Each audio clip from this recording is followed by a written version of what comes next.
Lideri demokrat Sali Berisha feston 81 vjetorin, mirënjohje të pakufishme për ata që ma bëjnë vjeshtën stinën kuror të jetës.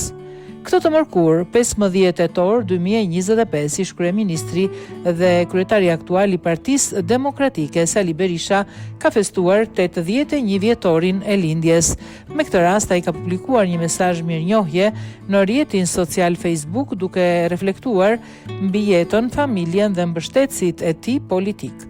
Sot 81 vjeç, mirënjohje të pakufishme Zotit të Madh, familjes time, miqve, bashkëpunëtorëve, dashamirësve dhe mbështetësve të betejave të mia që me dashurinë, ndihmën, guximin dhe përkushtimin e tyre ma bëjnë vjeshtën stinën kuror të jetës time, shkruan Berisha. Pavarësisht moshës dhe rrethanave, Berisha vazhdon të mbetet një figurë qendrore në skenën politike shqiptare, duke ruajtur ndikimin e tij si lider i opozitës.